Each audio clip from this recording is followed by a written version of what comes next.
Hey there, it's CJ Willie and I'm cracking a pack. Today is pack number 8 of my Magic the Gathering Rivals of Ixalan Bundle Bingo. Check out the preview video on my Rivals of Ixalan Bundle. I have added the link to the preview video in the description below. As I crack the pack, my viewpoint will be from a very casual Magic the Gathering player perspective. It will not be the viewpoint of Pro Tour or even Friday Night Magic Grinder. It will be a kitchen table game of Magic, having fun with friends' opinion. Let's take a look at the bingo card. In pack number 4, we pulled a Legion Lieutenant, which also gave us the free square. And in pack number 5, we pulled a legendary enchantment, Storm the Vault. Then in pack number 7, we pulled a legendary Elder Dinosaur, Nezahal Primal Tide. We are so close to bingo. We have 3 different ways to get bingo. Let's take a look at what we need to pull. Curious Obsession, Wayward Swordtooth, Path of Discovery, Alenda or Twilight Prophet, foil rare or mythic rare. Alright, let's get to cracking pack number 8.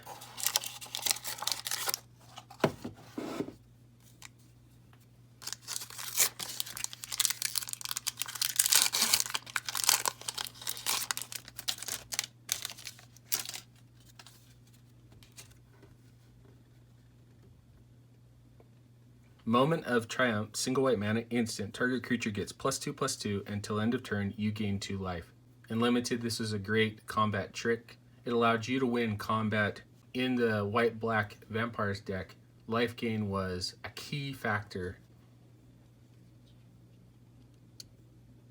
Crashing Tide, 3 mana, 2 and a blue, sorcery. Crashing Tide has flash as long as you control a merfolk. Return target creature to its owner's hand. Draw a card. In the blue-green merfolk deck, this card was awesome. Instant speed, bouncing a creature, and drawing a card for 3 mana was a pretty good deal. Orazca Raptor, 4 mana, 2 and 2 red, dinosaur at 3/4. In Limited, there are plenty of other 4-drop dinosaurs at both common and uncommon that you would rather play over Orazca Raptor. It was more of your 23rd card, or you just cut it because it didn't have much of an impact.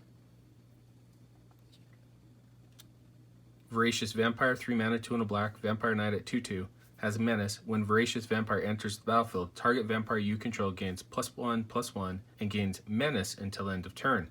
In Limited, Voracious Vampire was great early on in the game as a 2/2 creature with Menace, and it was even better later on in the game because it would give one of your other vampires a power toughness boost and evasion to get in some damage.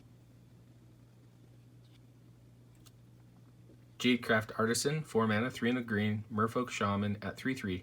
When Jadecraft Artisan enters the battlefield, target creature gets +2/+2 until end of turn. Surprisingly, this wasn't too bad of a card in the blue-green Merfolk deck. Most of the Merfolk had evasion, and it wasn't too bad in a non-Merfolk deck because it gave one of your other bigger creatures an additional power toughness boost.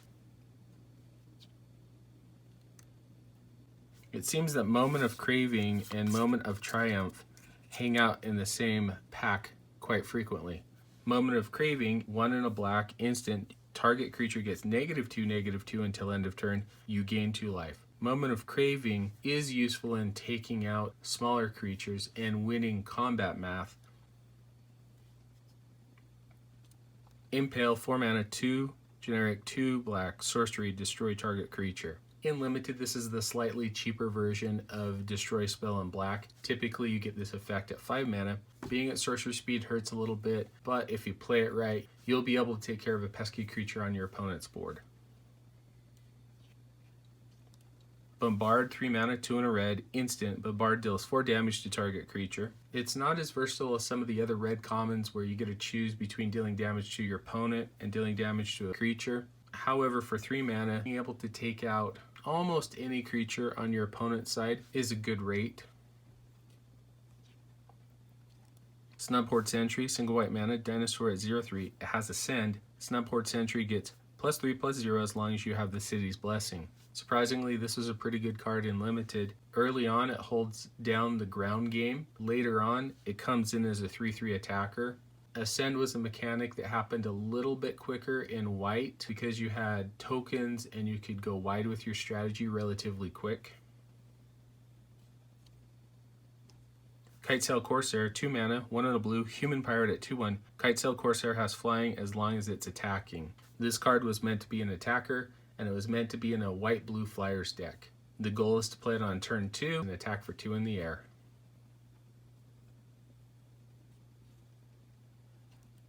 First uncommon is Ixalan Seer, 3 mana, 1 generic, 1 green, 1 white, human druid at 2/3.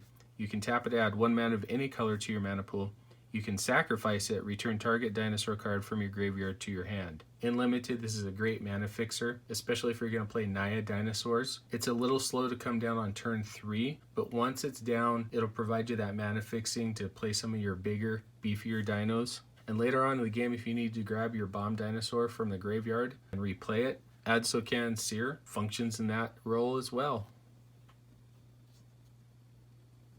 Everdon Champion, 3 mana, 1 and 2 white, human soldier at 2/2, prevent all combat damage that would be dealt to Everdon Champion. This is a really fun card to play in Limited. You would take an enchantment, throw it onto Everdon Champion, and start swinging in for damage. Although it's susceptible to non-combat damage, it was a card that was really difficult for your opponent to deal with. Forerunner of the Coalition, 3 mana, 2 and a black, human pirate at 2/2. When Forerunner of the Coalition enters the battlefield, you may search your library for a pirate card, reveal it, then shuffle your library and put the card on top of it. Whenever another pirate enters the battlefield under your control, each opponent loses 1 life. Each of the tribes had a Forerunner that tutored for one of their creatures. Forerunner of the Coalition was great in a pirate's deck. Because of its low converted mana cost, you could get it out of the board relatively quickly, and because most pirates had a lower converted mana cost, you were able to play multiple pirates. The added ability of every time you played a pirate, your opponent lost 1 life was enough to chip away at their life total. Okay, will we get a great rare or a mythic rare and achieve bingo? We have Tilanali's Summoner. 2 mana, 1 and a red, human shaman, has Ascend. Whenever Tilanali's Summoner attacks, you may pay X generic and a red. If you do, create X 1/1 red elemental creature tokens that are tapped and attacking. At the beginning of the next end step, exile those tokens unless you have the city's blessing. This was an incredibly odd card. The biggest drawback was it was a 1/1. More often than not, it got taken out during combat or even prior to combat. And in red, unless you had a bunch of extra mana floating around, you just weren't putting out enough elemental creature tokens to make a difference. And red seemed to be one of the colors that was a little bit more difficult to get to ascend. And then we have an island and a vampire creature token that's a 1/1 with lifelink. My favorite card, or best card out of the pack, is going to be Forerunner of the Coalition. The Forerunners are really strong cards. They allowed you to tutor for one of your better creatures. Their added ability was useful in helping you with your tribal theme.